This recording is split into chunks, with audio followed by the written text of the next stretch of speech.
What's up again there, guys? Brian here at 3TR, and welcome to episodes 215 of my weekly Q&A top people's questions, or I answer all the awesome questions that all of you guys have sent this week. And boy, do we have a pretty massive episode. So let's cut off the introduction and start right into them. The first question comes from Logic Crowns. I hope I said that right. And you want to know, have I played any of the Fallout games? If not, why? No, I have not played any of the Fallout games. It just looked like a game series that was boring. I didn't really like the concept. I didn't like the visuals. I didn't like the gameplay formats. There was just so much about it. I personally don't mind open world first-person shooters, but I don't like them when they're constructed like this. And so I've never been interested in the Fallout series. I know it has a really big following, but it's just a game series I've never been interested in, and that's why I don't play it. The next question comes from Kyle Zamitz. Hope I said that right. And you want to know, can I please use Alex Mercer in one of my battles, please? The funny thing about Alex Mercer is, who the hell do you put him up against? I mean, trust me, I have played Prototype, and, you know, not a bad game, but I wouldn't say it was a great game. So much so that I didn't even want to play the sequel, and I'm aware of his abilities, but the question is, who do you put him up against? I mean, obviously there's no one in his universe, since there's only 2 games you can put him up against. I know that he gets into a fight with the main character of the next one, and so you would have to put him in a cross-brand match, but who do you want to put him up against? A lot of people have said, you know, put him up against Cole McGrath, but Cole McGrath has...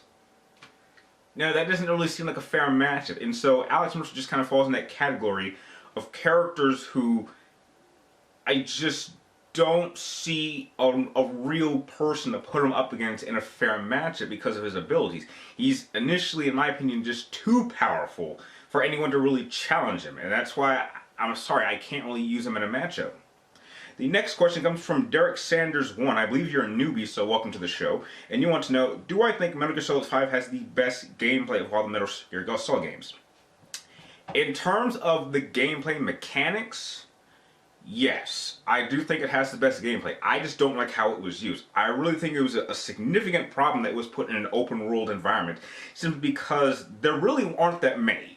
And most of it's just empty space. I really hated having to do all this walking around, having to spend like 30 minutes actually scouting out the area, trying to use that little viewfinder thing, actually spotting out where all the enemies, and then having me to go one by one. At least in the original Metal Gear Solid games, despite these maps not being as big, they were more, for me, like puzzles. You had to figure out how to get around. It's like I could easily shoot my way through, but if I wanted to be sneaky about it, you actually kind of had to memorize patterns. You kind of had to keep track of other people's movements and make the right movements. You don't really have to do that in Metal Gear Solid 5. If anything, it actually penalizes you for trying to use stealth, and actually encourages you to just go gun and go Rambo and kill everything in sight. And that's something I really didn't appreciate about Metal Gear Solid 5. So I do like its gameplay a lot. I just wish it was done in a older Metal Gear Solid game. That's all I asked for.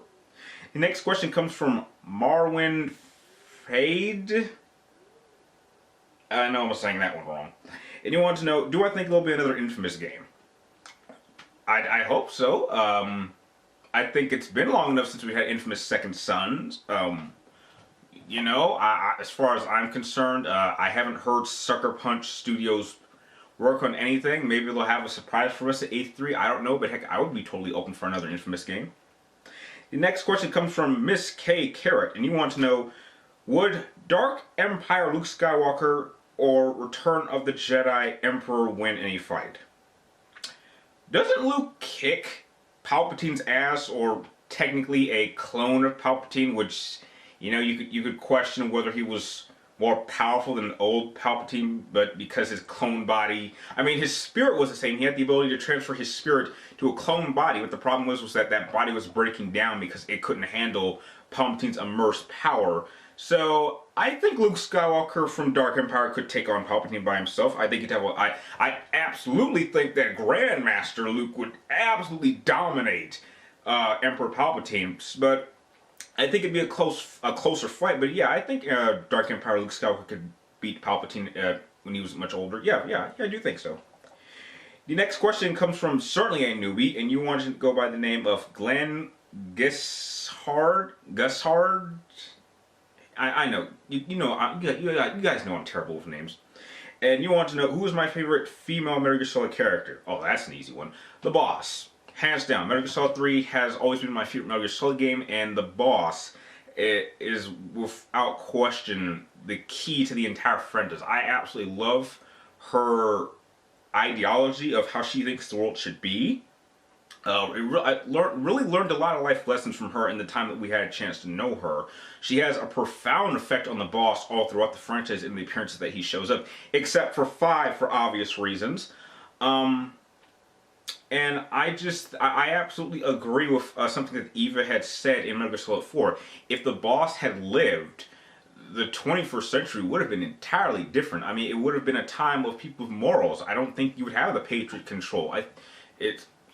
You know, for a character who seems so long ago, it's amazing to see just how much of an influence on the entire franchise she's had, and I really do appreciate that as a character and as a woman. So, yeah, the boss, hands down. I think she would even rank as probably my number 2 favorite Metal Gear Solid character of all time, right below Big Boss and slightly above Solid Snake. So that's where I would place her. The next question comes from Thine Epic Sniper, and you want to know, what would I like to see in the next Infamous game? Well, if we were to keep going, I personally would love to see a return of Cole McGrath. I know that he's supposedly dead, but the ending, the Infamous 2, with the lightning bolt kind of striking the boat that he was on, maybe that was a hint that maybe he came back to life, possibly. It'd be a little bit, if he had come back to life, why wouldn't Zeke mention it? Because he does have like a cameo in Infamous Second Son. We could deal with a new protagonist. I would be okay with that in another city. So really, any continuation of Infamous, as long as it continued with the story that was set up in 1, as long as it somewhat continues in a way, I would be totally happy with it.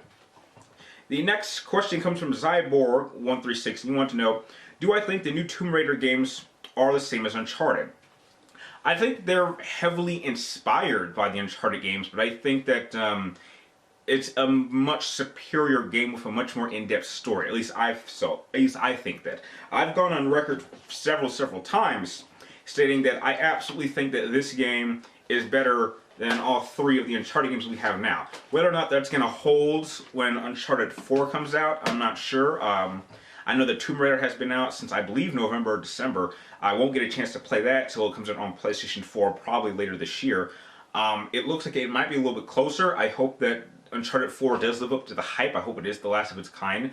But I've heard nothing but good things from the last Tomb Raider, so I think it's going to be pretty close. I think they might be somewhat even, but in terms of just comparing those games, I absolutely do think that it took a lot of the mechanics from Uncharted. I think they just did them better. But then many people could say that Uncharted was inspired by the old Tomb Raider, so they kind of inspire each other, which I think is a plus. The next question comes from Matthew Vader, and you want to know, do I like the idea of Kratos fighting other mythic gods like Thor, Odin, and Loki? I heard that rumor, that there was some concept art that got leaked that states that the next God of War would have Kratos fighting the, like, mythics gods, I would say, or the Viking gods, you would say, or the Norse gods, that's her name. I don't really like that idea. If you're going to take God of War and put it in a different setting, why not just give us a new protagonist? There's nothing wrong with it. I mean, you can have Kratos having to deal with the Greek gods, and now that we're going to the Norse gods, just give us a different character. Kratos has had 6 games. Let's retire him. And his ending in God of War 3, which technically is the latest installment, the ending is a little bit clearer. He might have died. We don't necessarily. I mean, he stabs himself with the blade of Olympus. But yeah, I mean, give us a new protagonist. I mean, he dominated the PlayStation 2 and PlayStation 3 era. We're in the PlayStation 4. We don't need to see him continue. So I absolutely would be happy with the idea of giving us a new protagonist to deal with these new gods. That's just how I would do it. The next question comes from Nuz Bentley, and you want to know, which would I choose if I had to choose between Final Fantasy or the Metal Gear Solid franchise?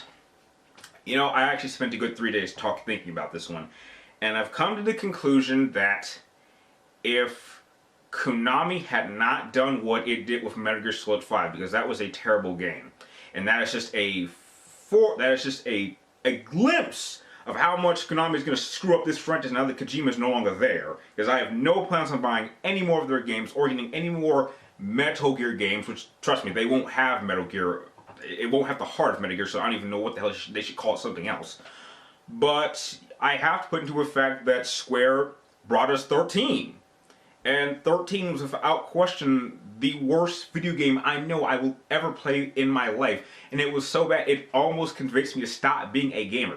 But I have been so impressed with how they've handled 15. And I've even gone on record stating that with everything I saw from Final Fantasy 15 uncovered, this could potentially have the ability to actually top my two favorite Final Fantasy games of all time, that being 7 and 10. And that's crazy to think, because I've enjoyed these games since they were released. And so the idea that in the time that 10 came out, they gave me the worst possible video game I will ever play, and they're making up for it with obviously giving us Kingdom Hearts 3, and I think they announced like another 2 side projects for Kingdom Hearts. We're finally getting the Final Fantasy 7 remake, even though they're doing it in episodes, which I think that it may not be exactly what they mean, but I think they might be talking about like Final Fantasy 7 is going to be like one game, and they might do a remake of Crisis Core, they might do a remake of Dirt Servers. I would love if they're going to do that, and they said they're going to be full-length games. So really, Square has really redeemed themselves. And if 15 does end up topping 7 and 10 for me, which, trust me, I love how they've set up 15. I love the anime, even though only the first episode's out. I'm real pumped up to see the animated movie, the CGI movie. I love really everything. I like how they've set up its own universe right from the get-go, instead of actually building it over time like 7 did.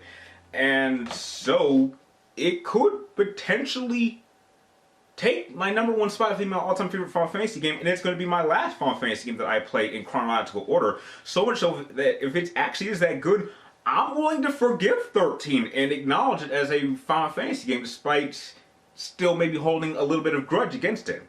So with that said, at this point in time, I would take Final Fantasy over Metal Gear Solid, simply because Metal Gear Solid died, sadly, in a very, very painful way. So yeah, I would pick Final Fantasy. And the next question comes from Dylan McLaughlin, and you want to know, what are my E3 2016 predictions? I have no idea. I don't really care about Microsoft or Nintendo, so what do I hope to see? I hope we see an announcement of Dead Space 4. We'll finally get an announcement of God of War. Really, just show me exclusive for PlayStation 4. Give us release dates, and give us sequels to games that I think it's been too long. So like something like Dead Space Infamous. Maybe another Killzone, maybe something, see what Quadric Dreams is going to do. Anything like that, I'll be excited for. Just, you know, that's why I don't like thinking too far ahead, because I like to be surprised. I just wish I could go there again. The next question comes from Green Siren, and you want to know, with Hugh Jackman leaving the Wolverine role and doing only one more solo movie for the character, how do I feel about this? Well, I'm perfectly fine with him. I mean, he's been doing the character, I think he's done Wolverine more times than I think any other actor has actually done another character. I think the second contender to that might be Robert Downey Jr. I think Hugh Jackman's got 1 or 2 movies ahead of him. I believe so, maybe. And he's been doing the role since, like, what, 1999, when the first X-Men came out? So he's been doing this role for a long time. I don't think any one great actor should be defined by a single role. So I'm perfectly happy that he wants to walk away from the role. He's absolutely submitted himself as being probably one of the best character actors of all time in terms of comic book movies. So yeah, in terms of your kind of follow-up question about who would replace him, I'm not sure we should. We don't really need Wolverine in future films. I mean, I know that he's technically the most popular X-Men now, but before Hugh Jackman, Wolverine really wasn't all that popular. Yeah, he really wasn't. He was definitely a main character, but he certainly wasn't the most popular character. I think they should take this time to build up the other members and not make these movies about him. Because I think that's the main flaw I have with the original 3 X-Men movies, was that it was really centered around him instead of the team. And I think that moving forward, if you are going to give us another Wolverine and replace him, it shouldn't be focused around him. Focus on the team. That's what I would like to see for the future of the X-Men movies. And I think that with these new X-Men movies that we've had, they have focused more on that element than just one character. So I think that the future for X-Men films under Fox is looking very, very bright, even with Hugh Jackman leaving. So I'm okay with it. And the last question of the episode comes from JDS4696, and you want to know, which upcoming DC Cinematic Universe film am I looking forward to the most? Well, Batman vs Superman was a serious disappointment. I'm not sure if I want to see Wonder Woman. If Zack Snyder is still directing the Justice League movies, I'm not excited about that at all. Um, don't really know what to say about Flash. I'm more fond of the television show. I still would prefer Cyborg being a member of the Teen Titans, which I actually recently saw, Teen Titans versus the Justice League. I think he's way better with the Titans than he is with the Justice League. That's just me. But the one movie I'm absolutely pumped up for, aside from Suicide Squad, is the solo Batman movie. I'm telling you, anytime it was focused on Batman during Batman vs Superman, the movie was at its strongest. And I think a movie just focused on Batman will be successful. And now that we have the most brutal Batman we've ever had in cinema, I can't wait to see what they do with him away from the team. Because I've always felt that Batman operates best when he's not with other heroes. When he's by himself, he is king. And so the solo Batman movie is what I'm most excited for the most. And with that, those are all the questions you guys sent in for this episode. I'd like to thank all of you guys for making this episode possible and making it long. If you guys have any more questions you would like me to answer in next week's episode, be sure to type them in the comments down below. But make sure you get them in before next Wednesday before I start filming this. But make sure it's only one question per person. And like always, thank you guys for watching. You're awesome, and I will see you next time.